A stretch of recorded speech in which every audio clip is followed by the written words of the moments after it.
Perkenalkan saya Zela Gustiriana yang sebagai moderator yang akan memandu jalannya sesi presentasi kita pada siang hari ini. Hari ini kita akan membahas tentang properti investasi yang akan disampaikan oleh kelompok 3. Tanpa berlama-lama langsung saja kita mulai. Kepada kelompok 3 dan pemateri 1 saya persilakan untuk menyampaikan materinya. Mohon untuk teman-teman semua dapat mendengarkan dan menyimak. Untuk pemateri 1 saya persilakan. Baik, terima kasih kepada Zela untuk kesempatannya. Saya akan membagi, diharapkan tunggu sebentar. Langsung saja kita buka. Selamat pagi teman-teman, terima kasih untuk kesempatannya. Kali ini materi yang akan kami sampaikan mengenai properti investasi dan harapan kami semua teman-teman mengetahui apa itu properti investasi dan bagaimana perlakuannya saat disusun di laporan keuangan. Di sini saya bersama dengan teman-teman saya juga. Ada baik Widuria Frian, ada juga Banati Ayu Cairani, dan juga saya Dewi Kurnia Alawa sebagai pemateri 1. Apakah gambar PPT-nya terhalang, teman-teman? Tidak. Tidak. Baik, terima kasih. Untuk penyampaian materi ini saya rangkum dan menjadi 5 poin. Yang pertama, bagaimana dari segi pengukurannya, dan ada juga penghentian pengakuan, kemudian penyajian, dan juga pengungkapannya. Tapi untuk sebelum itu kita harus mengetahui apa itu properti investasi, apakah sama dengan aset tetap. Maka kita akan mengupas bagaimana sih properti investasi itu diperlakukan di laporan keuangan dan juga aset tetap bagaimana juga perlakuannya.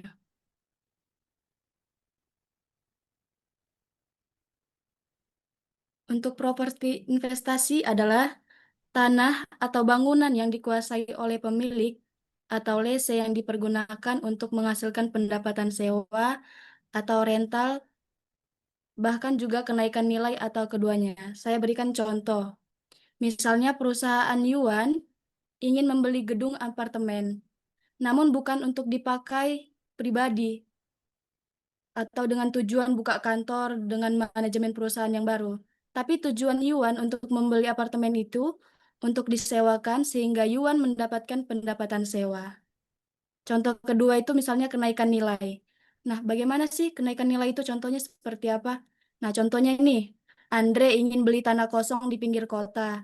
Tapi bukan untuk dioperasionalkan dia, tapi tanahnya itu ditahan atau tidak dijual selama beberapa tahun karena tanah semakin lama umumnya bisa diperkirakan harganya akan juga naik.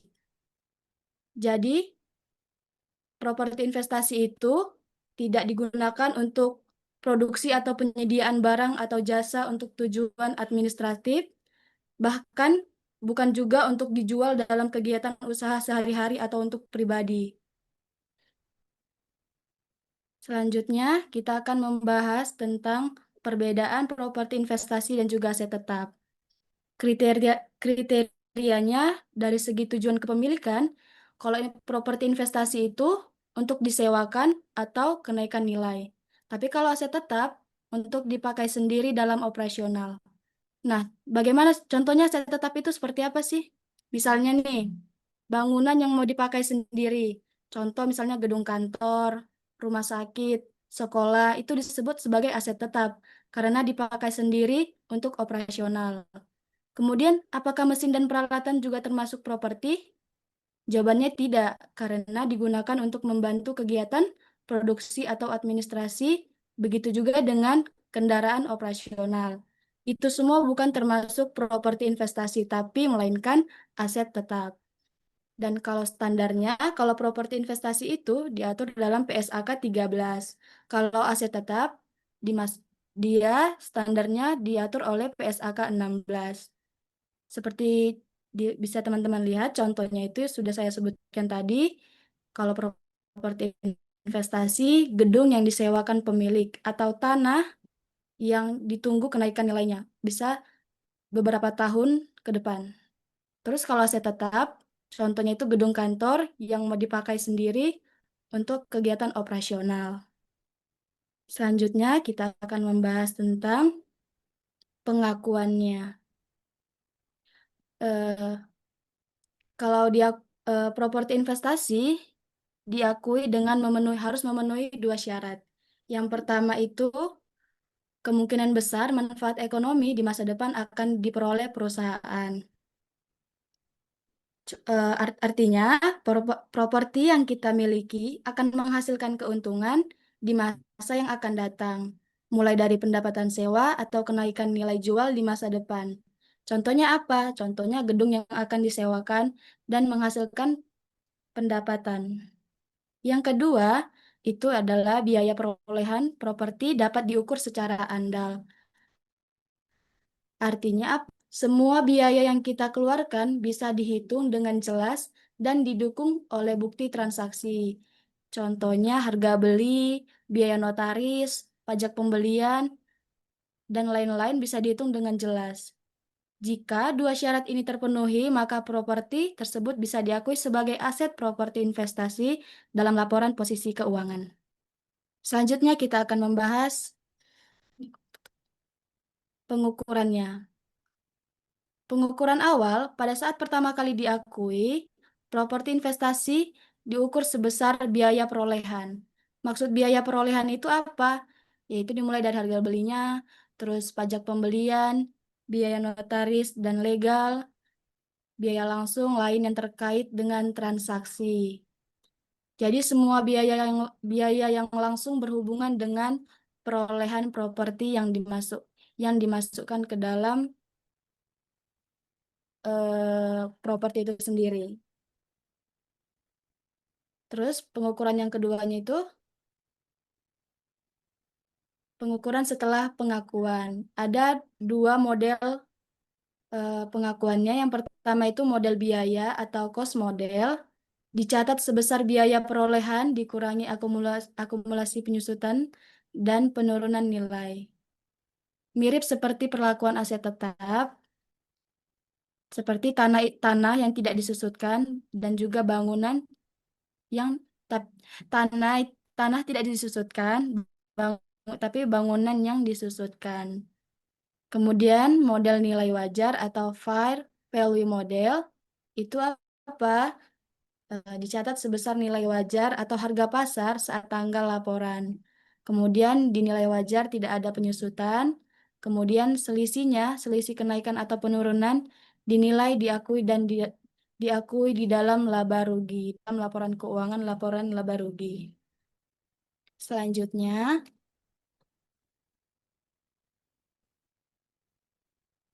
penghentian pengakuan.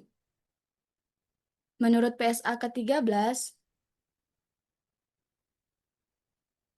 hmm,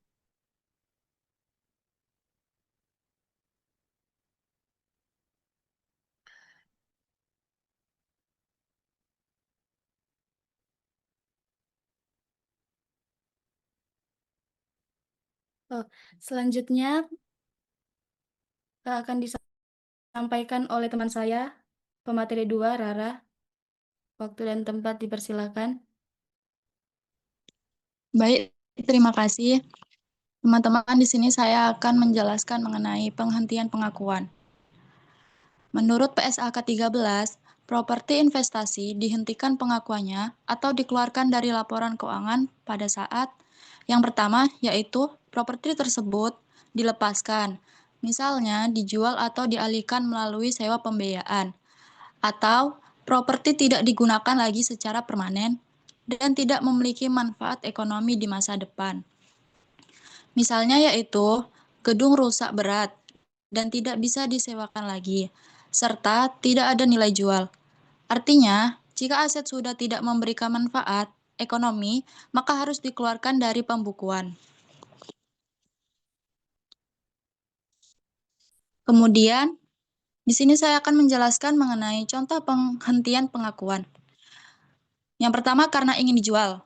Misalnya, nilai buku gedung yaitu 900 juta, kemudian gedung dijual seharga 950 juta. Kas yang masuk yaitu 950 juta pada akumulasi penyusutan. Properti investasi 900 juta, laba penjualan aset 50 juta. Kenapa dijual? Karena pada saat itu harga jual lebih tinggi dari nilai buku. Maka ada laba sebesar 50 juta. Kemudian, penyajian dalam laporan keuangan. Yang pertama, penyajian dalam laporan posisi keuangan atau neraca properti investasi disajikan sebagai aset tidak lancar, bukan aset tetap lagi. Kemudian, dipisahkan dari golongan. Persediaan biasanya ditulis dengan nama akun properti investasi. Yang kedua yaitu penyajian dalam laporan laba rugi. Properti investasi disajikan sebagai beban usaha jika dilihat dari model biaya. Maka nama akunnya adalah beban penyusutan properti investasi.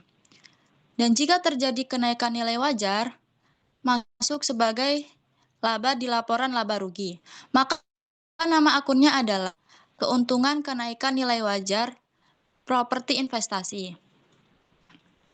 Baik, selanjutnya materi akan disampaikan oleh pemateri 3, yaitu baik. Waktu dan tempat dipersilakan.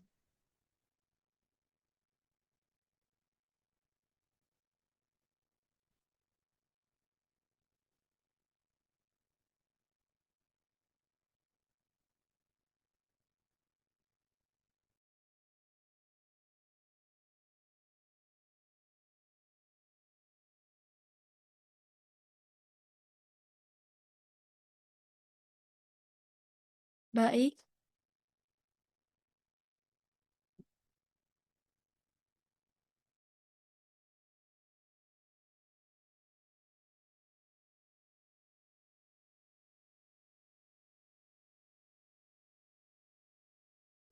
Tidak ada diem kan, baik?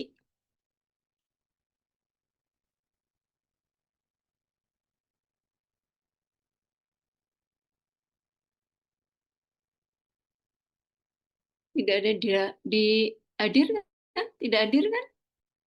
mungkin bisa saya lanjutkan sendiri. Ya.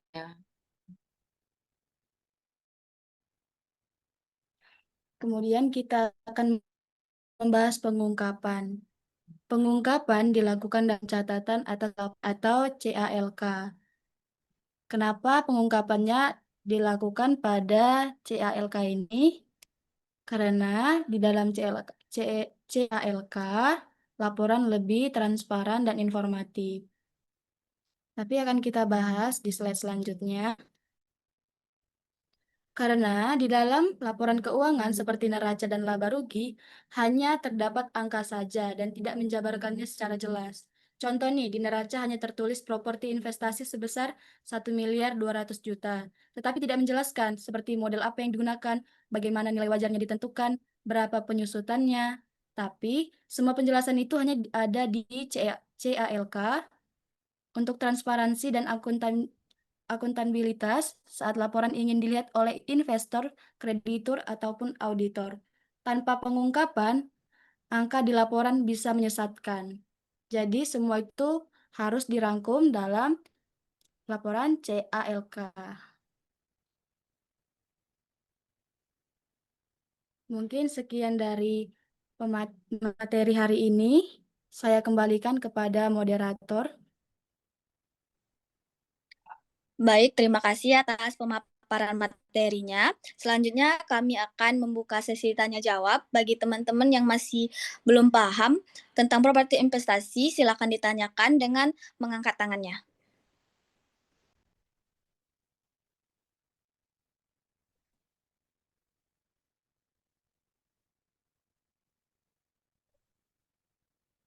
Ini settingnya 40 menit, nanti kalau keluar join lagi ya. Oke, Bu. Ya. Untuk teman-teman yang ingin bertanya, bisa angkat tangannya atau bisa langsung on mic.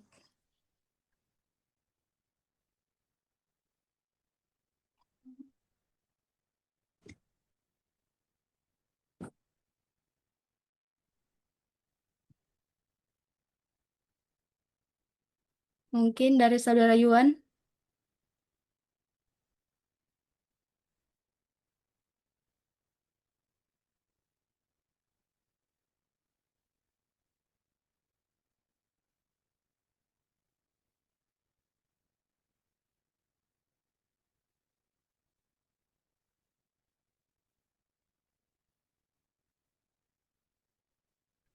Mohon maaf sebelumnya Mbak Dewi. Iya Mas, kenapa itu? Untuk penanya kelompokmu kelompok 4 bukan ya? Saya kelompok 7. Ya. Eh, Gimana Mbak Moderator? Untuk penanya kita itu kelompok 4.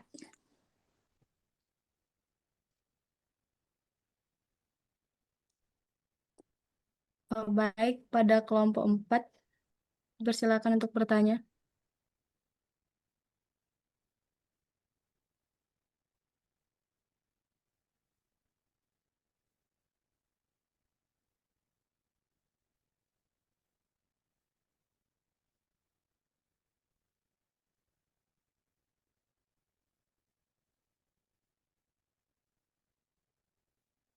Silakan kelompok 4.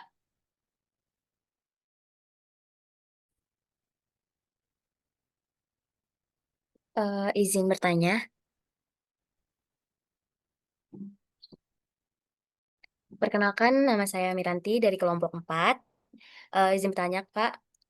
Jika harga pasar properti turun drastis, itu bagaimana pengaruhnya terhadap laporan keuangannya, Kak? Terima kasih. Oke, baik, pertanyaan sangat bagus. Mungkin untuk sebelum menjawab pertanyaan dari Saudari Miranti, mungkin dari teman-teman yang lain ada yang ingin bertanya, nanti jawabannya akan kami sampaikan sekaligus saja.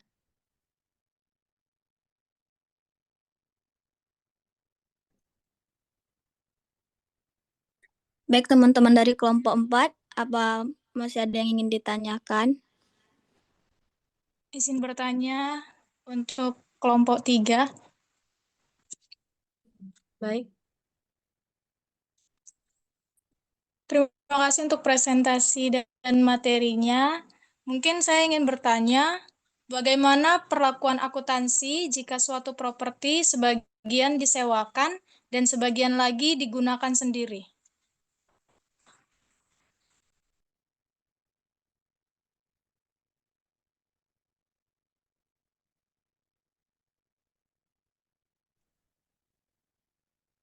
Oke, dari kelompok 4 apa masih ada yang ingin ditanyakan?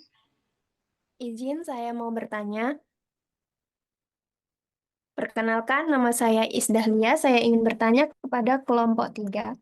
Pertanyaannya yaitu, apakah properti investasi benar-benar lebih aman dibandingkan saham atau emas? Mengapa?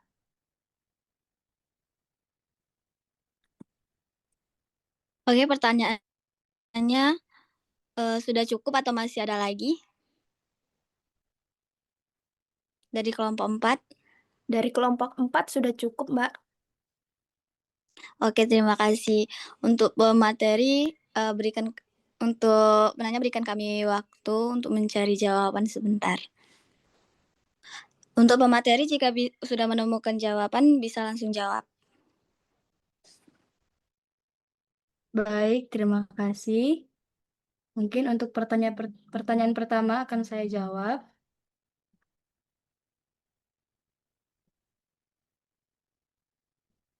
Saya akan menjawab pertanyaan mengenai jika harga pasar properti turun drastis, bagaimana pengaruhnya terhadap laporan keuangan? Tentu ini saya akan berikan jawabannya. Jika properti itu turun, maka akan mempengaruhi laporan keuangan, misalnya di neraca.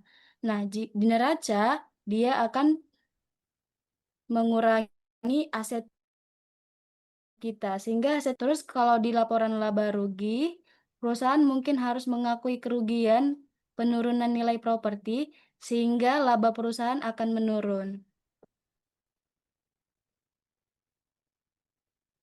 Jadi, kesimpulannya jika perusahaan memiliki properti yang dibiayai dengan utang dalam mata uang asing, misalnya USD, maka penurunan nilai properti dapat menyebabkan kerugian selisih kurs sehingga laba perusahaan akan menurunkan lebih singkat. Jadi, kalau misalnya harga pasar itu turun drastis akan mempengaruhi di laporan keuangan kita seperti neraca dan juga laporan laba rugi.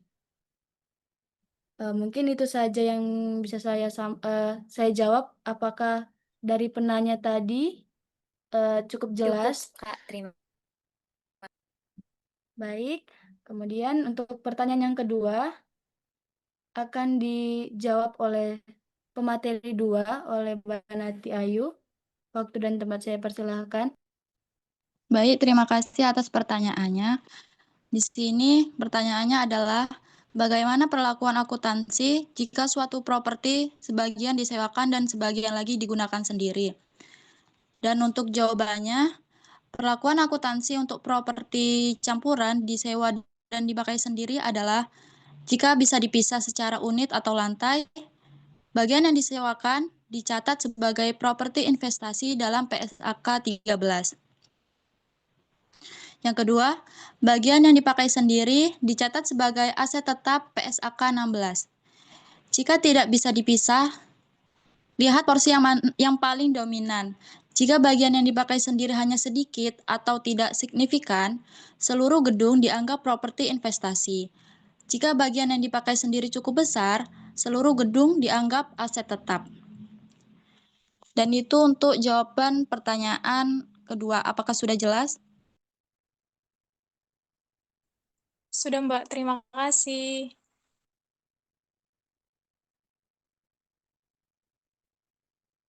Baik, saya akan menjawab pertanyaan yang ketiga dari Mbak Iis. Tadi pertanyaannya apakah properti investasi benar-benar lebih aman dibandingkan dibandingkan saham atau emas?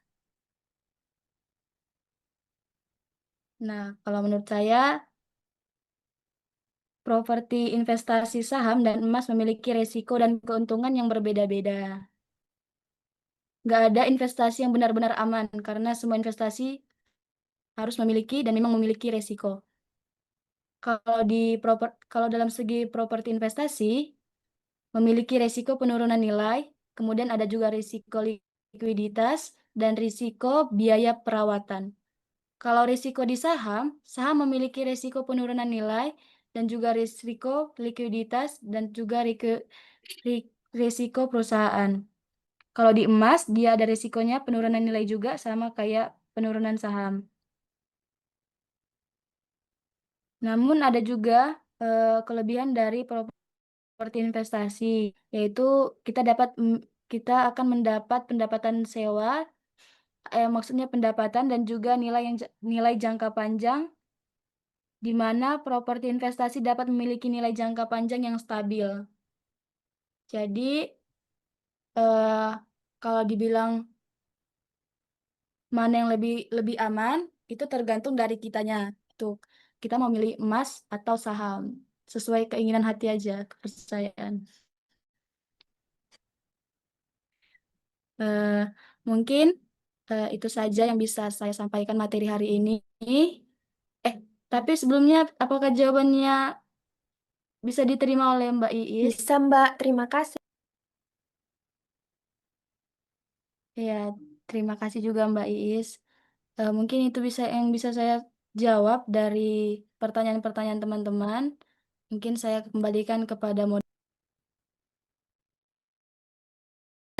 juga sudah menjawab beberapa pertanyaan dari teman-teman. Di sini saya akan menyampaikan kesimpulan kita pada presentasi hari ini, yaitu properti investasi K13 adalah tanah atau bangunan yang dimiliki untuk disewakan atau mendapatkan kenaikan nilai. Pengukurannya bisa menggunakan model biaya atau nilai wajar, dan masing-masing berpengaruh terhadap laporan keuangan. Dari pertanyaan yang dibahas juga kita dapat simpulkan bahwa jika harga pasar properti turun drastis, maka dampaknya terhadap laporan keuangan tergantung pada model yang digunakan. Pada model nilai wajar langsung mempengaruhi laba rugi, sedangkan pada model biaya hanya berdampak jika terjadi penurunan nilai. Jika suatu properti sebagian disewakan dan sebagian digunakan sendiri, maka pencatatannya harus dipisahkan sesuai fungsinya atau ditentukan berdasarkan bagian yang lebih dominan. Selain itu, properti investasi memang cenderung lebih stabil dalam jangka panjang dibanding saham atau emas, tetapi tetap memiliki risiko seperti penurunan nilai dan rendahnya likuiditas. Secara keseluruhan, Recording properti in investasi progress. merupakan investasi yang relatif stabil dan transparansi agar laporan keuangan tetap transparan dan akurat. Baik teman-teman, untuk kesimpulan presentasi kita pada siang hari ini cukup. Saya ucapkan terima kasih atas partisipasi teman-teman semua. Presentasi saya akhiri. Wassalamualaikum warahmatullahi wabarakatuh. Selamat siang. Waalaikumsalam warahmatullahi Waalaikumsalam warahmatullahi wabarakatuh. wabarakatuh.